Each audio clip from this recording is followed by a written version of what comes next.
President. Senator from South Carolina. I'd like unanimous consent to enter into a colloquy with my colleagues, Senator Whitehouse and Senator Blumenthal. Without objection. Thank you. We will get into this in a minute, but I will respond to something that was said just a few minutes ago. What would it cost America if Putin continues to slaughter the Ukraine and gets away with it? What kind of world do you want to live in?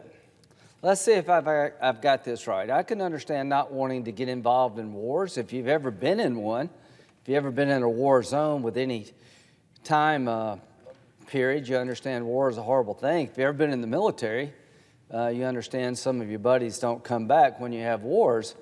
But what I don't understand is this idea that not only are we not going to engage in a war against a thug and a bully like Putin, but when somebody like Ukraine is fighting like tigers, we're not going to help them either. So this idea about this aid package costing too much, put it in context of what happens to the world if Putin continues to rewrite the map of Europe. If we don't get Ukraine right, then China will invade Taiwan, and 90% of all the semiconductors and high-end chips come out of Taiwan. Why do you have the cops? Because if people go up and down the streets breaking into stores and ransacking the community, nobody wants to live there. I'd rather have the rule of law versus the rule of gun. Sometimes you got to pay a price. The Ukrainians are paying the ultimate price. They're fighting like tigers, they're dying by the thousands to stand up to an enemy of the United States and mankind. Putin is a war criminal by any reasonable definition. And if you think he is satisfied with Ukraine, you're miscalculating him like we did in the last century with Hitler. In June of last year, Putin talked about the Russian Empire being recreated. Well, it's just not Ukraine that he considers a legal fiction. It'd be Moldova. And when you look at his view of recreating possibly the former Soviet Union, there are NATO nations in his crosshairs. What does it matter to the United States if Europe is in a constant state of turmoil, that you have Russia toppling one democracy after another? It means a lot to us. We can't live in a world that way. Or at least I choose not to live in a world that way. To the American people, $40 billion is a lot of money. But if we can stop Putin in the Ukraine, it'll be the best money you could ever spend. Let's don't be penny wise and a pound foolish. They're running out of ammo. They're kicking the Russians' ass all over the Ukraine. They're doing the fighting on behalf of freedom itself. And we should be the arsenal of democracy. The EU should spend more. The Germans are giving lethal weapons. Everybody can do more. And there's a problem with baby formula. I'd like to get more baby formula on the shelves, but letting Putin win in the Ukraine doesn't help the problem with babies here in America. If you care about raising your children, you need formula, but you need a world where you can travel and trade without chaos. Who's going to run the world in the 21st century? The communist dictatorship in China, people like Putin, or a world order where the rule of law really matters more than the rule of gun. So this package has been stalled, but it will get over the finish line. To the people in Ukraine, Senator Paul's request to have an inspector general overseeing the money actually makes sense to me. I don't know why we didn't do that before, but his argument that this package is way beyond what the market should bear misses the point of what we're engaged in here. The outcome of Ukraine matters because if you don't stop Putin there, he keeps going. This doesn't end. Have you learned nothing from World War II? Go watch a movie about World War II. How many people appeased Hitler to the point that 50 million people eventually died? Putin is not going to stop in Ukraine unless somebody stops him. Here's the good news. His army was oversold, and with the weapons we've delivered to the Ukraine, plus our allies, the Ukrainian military and citizenry are dismantling the Russian military. It would be an enormous blow for freedom stabilize the world if we could stop Putin in Ukraine. And the Ukrainians are not asking us for soldiers, they're asking us for weapons. And if you don't think Russia under Putin is a foe to the United States and all we believe in, you haven't been paying attention to what's been going on for the last 20 years. So we have a moment in time here to go all in terms of economic assistance. Their economy is in shambles because they're under siege. They're fighting like tigers. The weapons we've given them, they've put to good purpose. The Democrats and Republicans are now united around the idea it is a good thing to help the Ukraine. To my Republican colleagues who vote against this package, what is your alternative? Don't go to Poland anymore. Don't go to the Ukraine and say, we're with you. If you vote against this package, and there's a million reasons to vote against anything, you're missing the point. The world hangs in a balance here. If we don't get Ukraine right and stand up to Putin, there goes Taiwan. I'm tired of being lectured to by people who have no understanding of the world in which we live in. The mistakes of the last century are being played out on our screen every night. So to those who believe that we can just let it go in Ukraine, boy, you're going to be in for a rude awakening. The world is going to be turned upside down, and the converse is true. If we can stop him in his tracks, help the Ukrainians who are doing all the fighting and dying, then China is less likely to go into Taiwan. Now, this is one of the biggest moments in the 21st century. Where are you?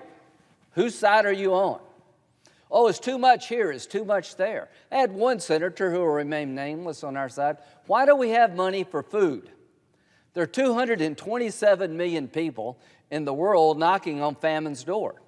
Between droughts and wars all over the World Food Program, run by Governor Beasley from South Carolina, is completely under siege. 40-something countries in the world have over 50% of their grain supply coming from the Ukraine, and they're out of production right now. It is in our interest, ladies and gentlemen, to help people when they're starving so they don't do the things that they may do to feed their families that are bad for us. What would you do to feed your family? Would you take money from Al-Qaeda and ISIS if it was the only source of money available to feed your family?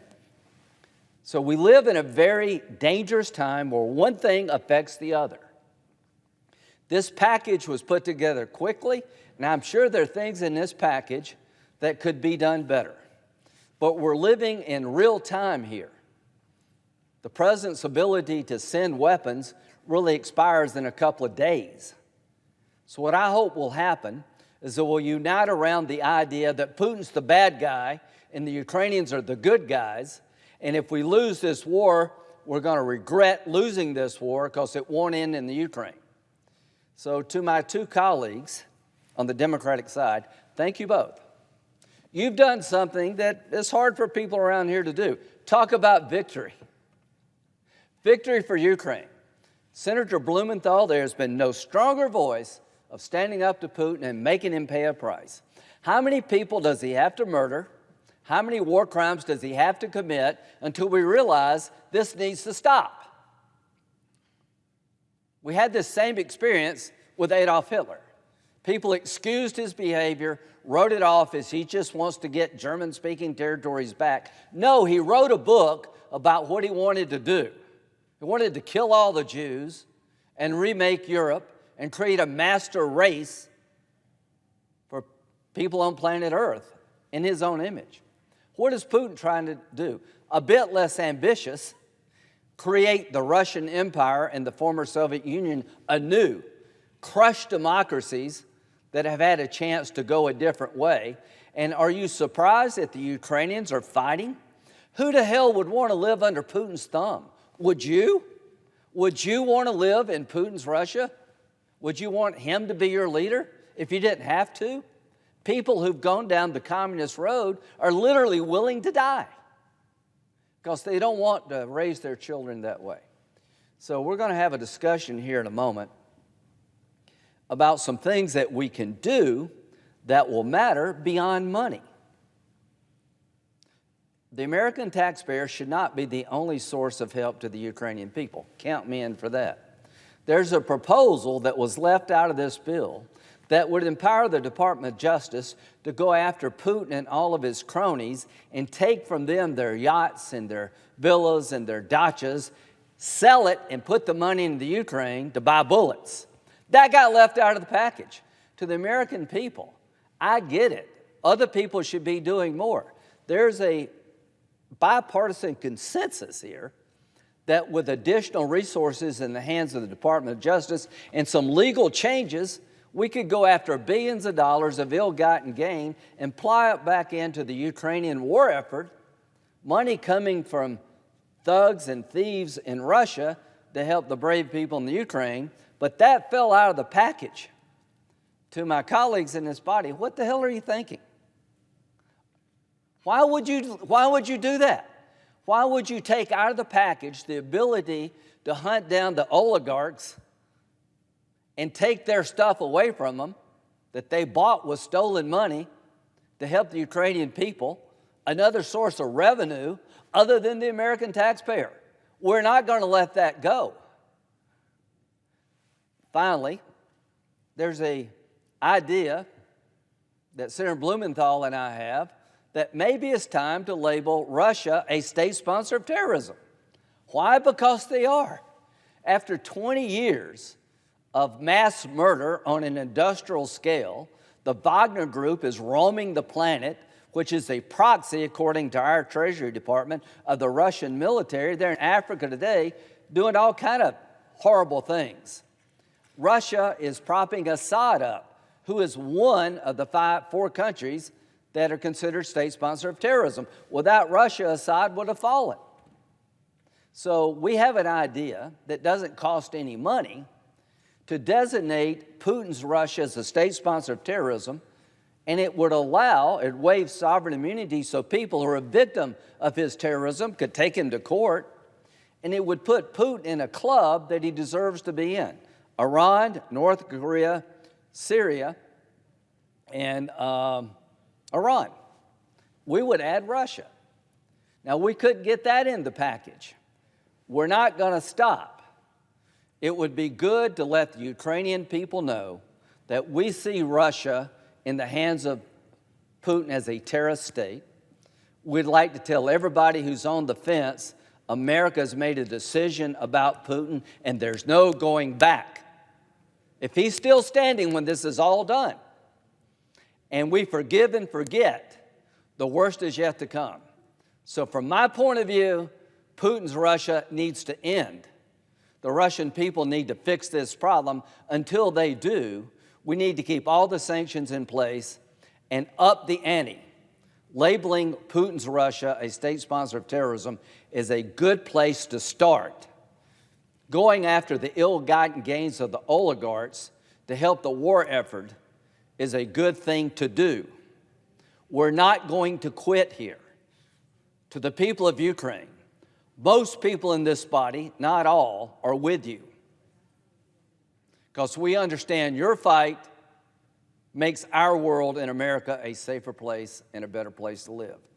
So with that, I'll ask a question to my colleague from Connecticut.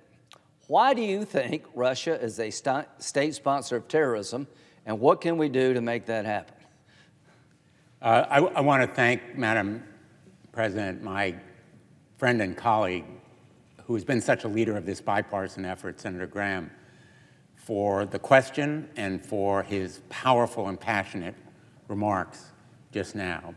And very simply, the reason for this bipartisan initiative to designate Russia a state sponsor of terrorism is because of what the American people and the world have seen day after day after day. Not only this assault on Ukraine, trying to deprive it of its freedom and independence, but also the mass atrocities that its soldiers have committed at the direction, potentially, of Vladimir Putin. Holding women and children hostage when bombs are falling, tying people's hands behind their back and then shooting them in their heads, raping and torturing innocent civilians, making them the targets of warfare in a purposeful and direct way, in a reign of terror, make Russia a state sponsor of terrorism in the same way that Iran and Syria and Cuba have been. And Vladimir Putin should be part of that club. It will give individuals who are victims rights of action, but equally important, impose additional export controls and sanctions and other kinds of measures and send the world a message. Literally, anybody who deals with Russia is dealing with a terrorist cabal, a terrorist organization that is beyond the pale, that is to be treated as a pariah, and is a member of a club that no one should want to be a part of. And it costs nothing to give Russia this well-merited label.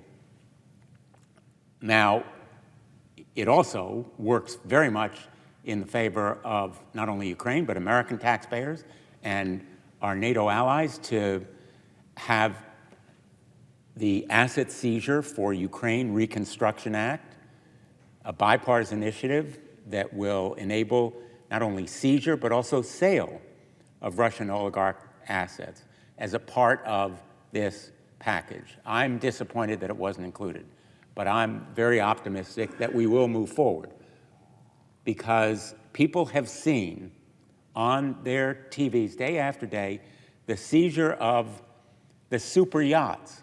You've seen those pictures, the mansions, the jets, the fine art, other ill-gotten gains. They have bought these items with money they've stolen from the people of Russia and elsewhere around the world. Those ill-gotten gains are sometimes in bank accounts that can be seized. And they should be used for Ukraine's defense against this invasion and for reconstruction of Ukraine. Their use should be humanitarian and reconstruction efforts, as well as the ongoing fight. Their resources that Putin has, in effect, enabled his oligarchs to take in this kleptocracy known as the Russian regime. And we should be cracking down on those beneficiaries of ill-gotten gains and enablers of Putin's cruel and kleptocratic regime.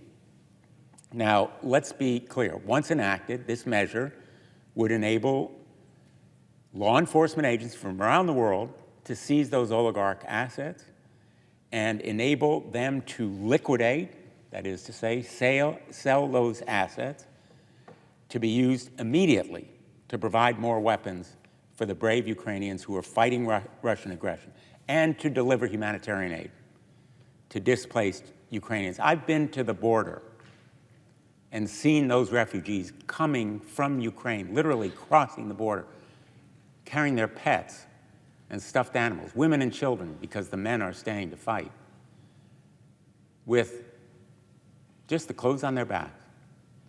They need help. Those assets should be used to help them, as well as the men who are left behind to fight with a ferocity and bravery that is the awe of the world. Literally, our own military has said how deeply impressed they are with the fierceness and courage of Ukrainians who are pushing back, not only from around Kyiv, but now in the Donbass, Luhansk and Donetsk. Literally, they are winning victories. But those victories are occurring because of aid we've provided. If we cease that aid, they will be deprived of the tools they need to win this war. And yes, our objective should be Ukraine winning this war.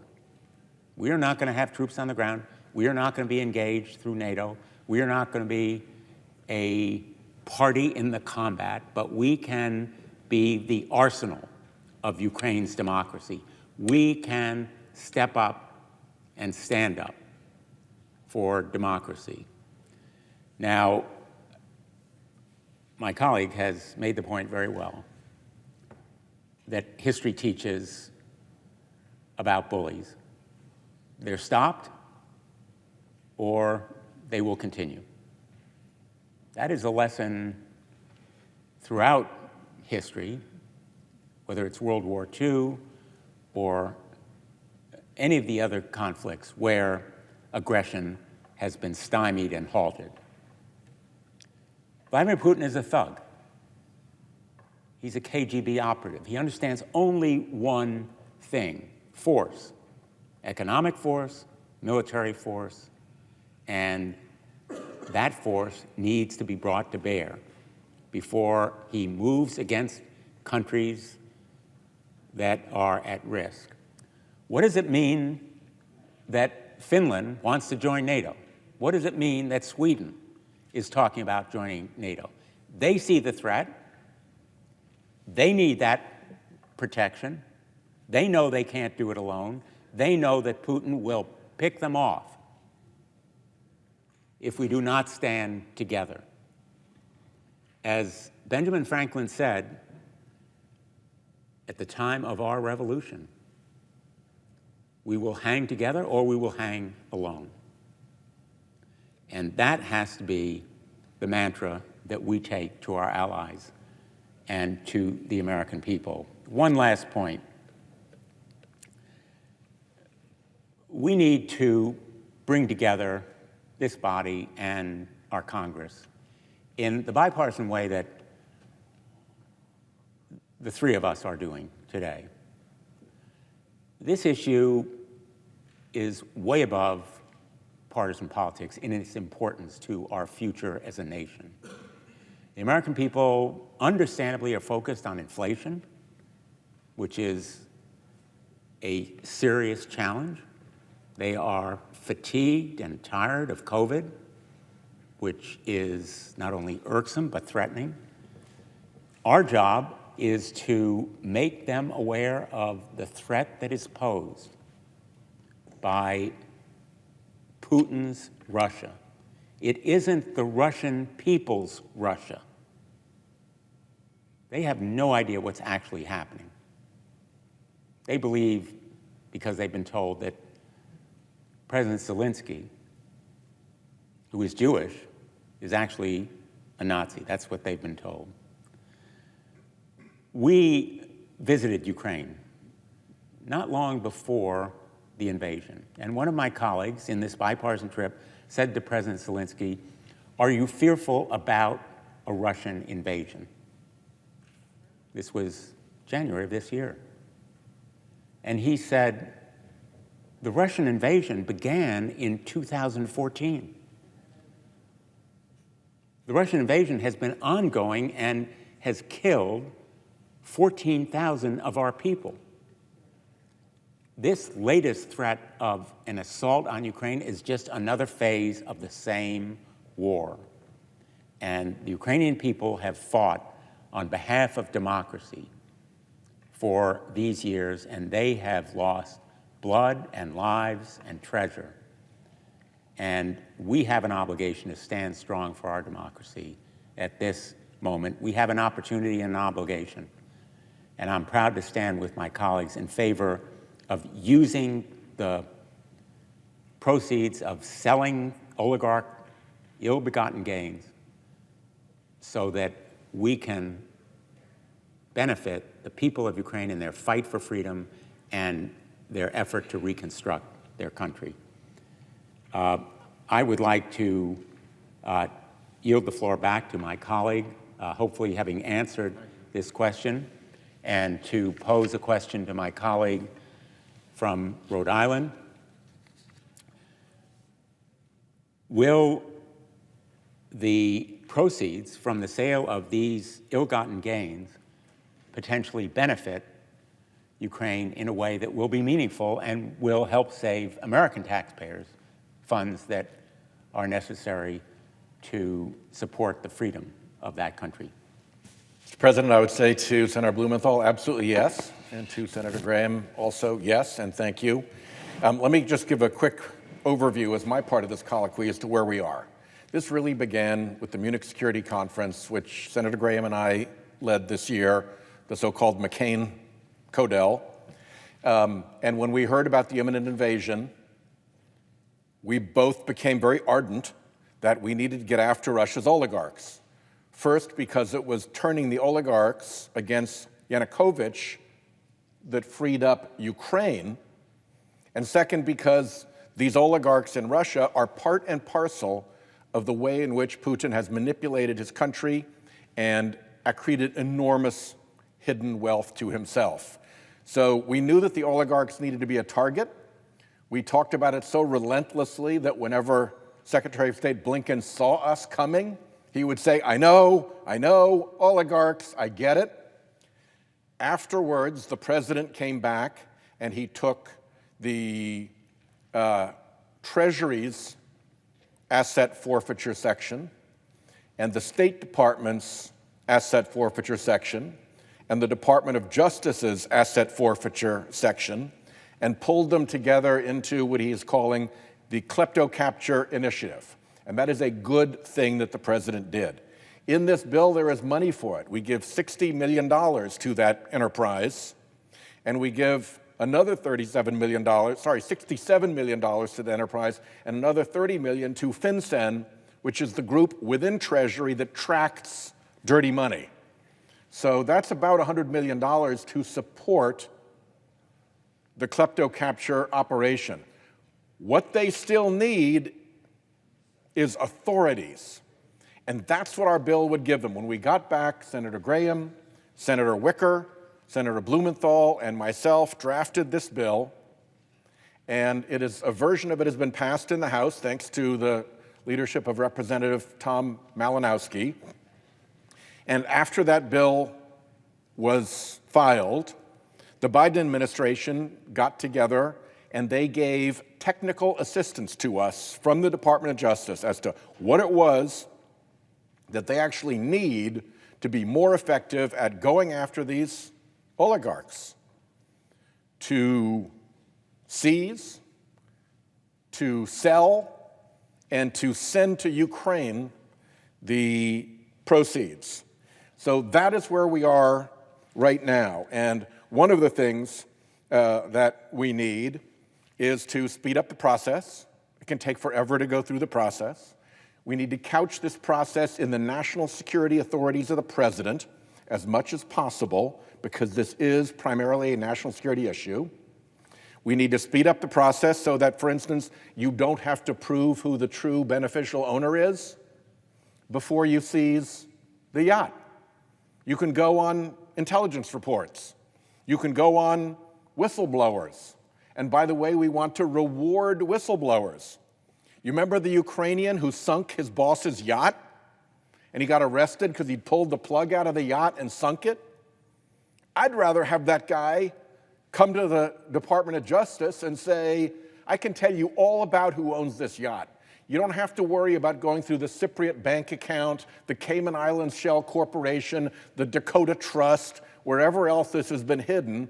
I can tell you that's the guy, and be able to act based on that, and have the authority to have the action, what's called in rem by lawyers. You don't have to find the defendant. This is United States versus motor, vessel, whatever it's called, Scheherazade. And you give public notice and you invite the world to come and make whoever has a claim to that yacht to show that it's theirs and that it shouldn't be condemned, sold, and the proceeds go to Ukraine. Which is an interesting predicament for the oligarch who owns it, but has pretended he does not, who has hidden behind all these shells. He now has to come forward and say, actually, I own that yacht. Gotcha. Game over. Or he has to put in some phony to come and say, hey, I actually own that yacht. I may be a cellist, but I'm a billionaire cellist who happens to own that yacht. And we get to say, in a court of law, prove it. Let's have some real discovery. Let's have some testimony under oath. If this is your yacht, God bless you, you can have it. Prove it. We dare you. I think what's going to happen is a lot of these claims are going to be forfeit because they are, in fact, crooked. And we have every right and every need to go after these assets because Putin's attack on Ukraine is supported, aided, abetted, and given aid and comfort to by this retinue of slippery oligarchs around him who've protected him. You saw 29 of them showing up in that big office of his to have the little talk with him about how this was all going. We know who they are, and we know what their role is, and they are aiding and abetting and giving aid and comfort to an enemy of our ally Ukraine, as Senator Graham has pointed out, at the fulcrum in the world of our battle for freedom right now. If we can't act on this, shame on us. So we are going to continue. We are going to continue in bipartisan fashion. We're going to take our bill and we're going to add onto it the technical language from the Department of Justice that will specify the authorities that they need. And we're going to find a way to get this passed. If we can't do it by unanimous consent, which I hope we can, then perhaps on the NDA or some other must-pass piece of legislation. But this must be done. And if, to the Senator Blumenthal's question, will this make a difference? Some of these yachts cost $500 million. And there are dozens of them floating around. This is real money. And that's before you get to the fancy paintings. And before you get to the mansions in London. And before you get to the villas on the coast of Spain. We need to make it very expensive to be an oligarch supporting Putin, and we need to take the filthy pelf, the lucre that they stole from their country and put it to the benefit of the Ukrainian people. So I am delighted that Senator Wicker was an initial co-sponsor of this bill. I'm delighted that Senator Graham was an initial co-sponsor and Senator Blumenthal. And I'll close by saying that, you know, this Munich security delegation that we do every year has made a big difference on several occasions because we get together in bipartisan fashion. We're presented with real immediate problems in the world that we face when we go to that conference, and we craft bipartisan solutions in real time there, and then we come back and deploy them. And that's what was done here. We are going to see this through. We are going to get this right. Thank you, Senator Graham. Jill, for a quick question and a comment. Gladly. Okay. Number one, Senator Whitehouse has been talking about this 3 years that I know of. Long before Putin invaded Ukraine, when we were in charge of the Judiciary Committee, we had several hearings about kleptocracy, about the ill-gotten gain of people stealing money from their country, but particularly in Russia. So I want to thank you for understanding this issue better than anybody I know and been talking about it for years. Now we got a moment here. And to my colleagues over here, this is a moment in world history. This is not about, I don't like this part of the bill, I don't like that part of the bill. It's about you're either going to help Ukraine or not, and perfectly so. Whatever imperfections in this bill exist, the worst possible outcome is to say no to the people of Ukraine because it's not exactly the way you would have done it. Now, if you want to say no to the people of Ukraine because you don't care about what happens in Ukraine, that's a different conversation. Please come down here and say that.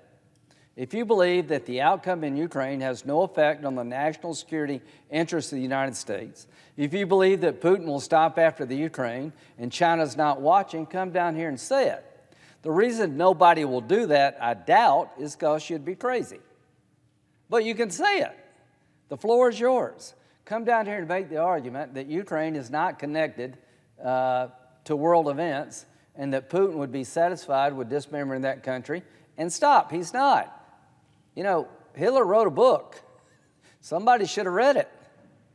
This guy gave a speech, and for 20 years has been acting on that speech. So the people around him, the oligarchs, and Senator Whitehouse is the oligarch's worst nightmare, have been living large off the system created in Russia where everybody gets a piece of the action except the Russian people. We've got a chance where the world is galvanized, and Attorney General Garland, who I've been working with on this, who's been very good, needs some changes in the law to make this more effective. About seizing yachts, you got to have a reasonable belief that the yacht is part of a criminal enterprise, ill-gotten gain. You seize the yacht and you ask people to come forward to contest your assertion. If they don't, then it proves all you need to know. If they got a good counterclaim, they win in court. But right now, you've got this game where you got to find a specific person, which is crazy. Seize the yacht if there's reasonable evidence as part of one of these enterprises. This bill that we're talking about would do that. And why it didn't get in the package, I don't know. But I want to ask Senator Whitehouse one final question. How much money do you think could be gathered up if we unleashed law enforcement throughout the world to go after these oligarchs? And what would be the signal we would be sending throughout the world if we actually did this? Would it make the world a better place? What's your view? The oligarchs working with and for Vladimir Putin have stolen almost all of the wealth of Russia. These are extremely wealthy individuals. If you can afford a $500 million yacht, you've got money to burn. And that's not your only asset. That's just your yacht. And you got all the other stuff, the villas and the mansions and the artworks and the jets and all of it. The number's obviously in the tens of billions of dollars. When you consider that we're appropriating $40 billion, I think it's a fair bet that we could do half again, just from these oligarchs. And to have that money go to Ukraine's relief, to its victory, and to its rebuilding would be a very, very good use. And at the same time, it would provide the strategic feature that it would start turning these greedy oligarchs against Putin, because we're going to keep coming after them until this is over, and it would disable his apparatus of control over Russia, which is run through being basically a gang of thieves who all allow each other to loot their country. I'm reminded of Senator Graham's great friend, Senator McCain, who used to describe Russia as a gas station run by gangsters with an army. Well, this turns the gangsters against each other, in addition to taking ill-gotten gains and turning them to a valuable and proper use. And the message it sends is, if you're a crooked oligarch who will support a dictator, a tyrant, who will go into another country and shell its schools, send cruise missiles into its apartment buildings, target artillery at its hospitals, you're not going to get away with that easily. And it sends a signal through that to the entire world of kleptocracy, which extends beyond Russia, that your days of thievery are numbered. We are going to have the resources to put rule of law back in charge. Just to wrap this up, Mr. President, I believe that there were a vote tomorrow designating Russia as a state sponsor of terrorism, we'd get 90 votes in the United States Senate. I'll ask Senator Whitehouse to comment on that. I think if we could take his idea, this kleptocracy regime, and embolden the Department of Justice and others to make it easier to go after these assets, if we had a vote on that concept, we'd get 90 votes. So what's frustrating is that in the desire to get aid and bullets and help into the Ukraine, we left out two provisions, state sponsor of terrorism, provisions to go after the ill-gotten gain of the Russian oligarchs and plowed into Ukraine to help them. But what I want you to know is that the process did not accommodate these two provisions. But as you can tell from this discussion, we're not going to stop. to my colleagues in this body, we're not going to stop. Everybody's going to stand up one way or the other here pretty soon. I've talked to the Speaker of the House. She's very sympathetic to the idea about Russia being a state sponsor of terrorism. I'm talk to Kevin McCarthy. I think the bipartisanship here exists in the House. You could see it. So just finally, Senator Whitehouse, can you assure the people of Ukraine, can you assure the oligarchs, can you assure Putin that we're not going to stop? I can indeed, Senator Graham, I can indeed. And I thank you for your persistent effort on this, and I thank our colleagues in the House who've been very persistent on this, none more than Congressman Malinowski of New Jersey. Thank you.